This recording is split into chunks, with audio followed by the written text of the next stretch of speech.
Hello YouTube. As you may or may not have heard today, Apple held an event at the Yerba Buena Center in San Francisco, and they announced several new products and gave some updates on other products that I'm going to be going over in this video to give you a summary of everything that happened today. You can read our coverage on our site, jailbreaknation.com, and let's get started. The first thing that I want to talk about is what people were expecting to be the main focus of this event, which is the new iPad. Apple has dubbed the new iPad the iPad Air, and it is significantly thinner, 20% thinner, than the last iPad. A lot of rumors that we heard about it were true. It has thinner bezels on the side, so you don't have the about inch-wide bezels that you had before. It's more compact and has a lesser width in addition to being thinner in terms of depth. Unfortunately, it does not actually have the Touch ID sensor, which is something that a lot of people were expecting. It still has just the regular home button, as you can see right here, and that was a surprise for a lot of people because, Apple added it on the iPhone 5S, and we were expecting to see something of that sort added to the iPad Air, but looks like they aren't going to have any of that, at least this time around. Some things it did borrow from the iPhone 5S, however, is the A7 chip, which is the first 64-bit architecture for on mobile phones and has now been brought to the iPad. In addition, we also have the M7 coprocessor, which is the motion sensor that is hooked up to all the motion, so apps that make heavy use of the motion sensors aren't using up a lot of battery power. In terms of battery power, even though Apple has made the device significantly smaller, they still promise the same amount of battery time, which is up to 10 hours.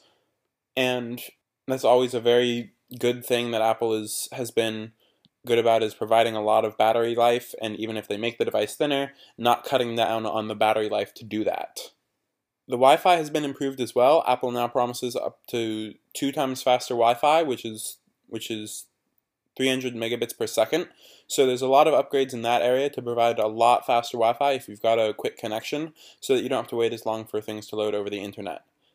Apple has also done the same promotion that they did with the iPhone 5S, which is that iPhoto, iMovie, GarageBand, Pages, Numbers, and Keynotes are all coming free if you buy an iPad Air, so that you can download them and get them on your device as soon as you purchase it.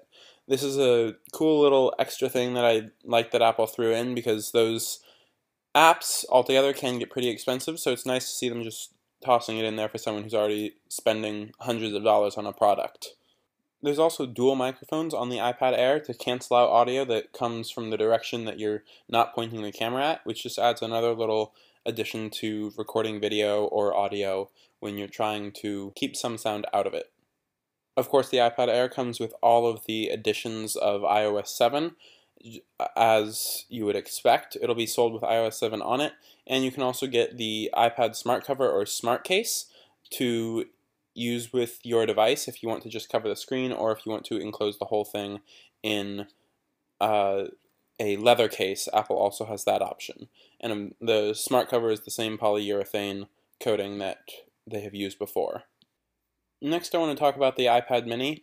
A lot of the improvements from the iPad Air are actually seen in the iPad mini as well, but the big thing that people were expecting and turned out to be true is that the iPad mini will now feature a Retina display. So a lot of people, when the iPad mini first came out, were sad that it didn't have the same high-resolution screen that the iPad did, but those people who were sad about that can now go ahead and buy their iPad mini, because it does have same size screen but with 4 times the pixels. So I think that's a big deal, especially considering it was pretty much Apple's last device that didn't feature the Retina display, so having that brought up to speed with the rest of them is very exciting. We also have, of course, the A7 and the M7 chips on the iPad mini, and various other improvements that we talked about with the iPad Air. The last 2 things I want to talk about are the Mac Pro and OSX Mavericks. The Mac Pro, as many people have heard, is completely redesigned to have a much sleeker look to it. It's now a plastic cylindrical black box, so you can see it here. And Apple announced that it'll sell for $3,000 and start coming out in December, which we hadn't gotten an actual release date on before. And OSX Mavericks is now available for free in the App Store if you already own a Mac. You can go and download it and install it completely free of charge. That wraps up most of the stuff that was talked about in Apple's event. You can check out the coverage we have on our website, jailbreaknation.com. But that's all we have for now. Thanks for watching, and please subscribe to be updated if Apple releases any more information about their products.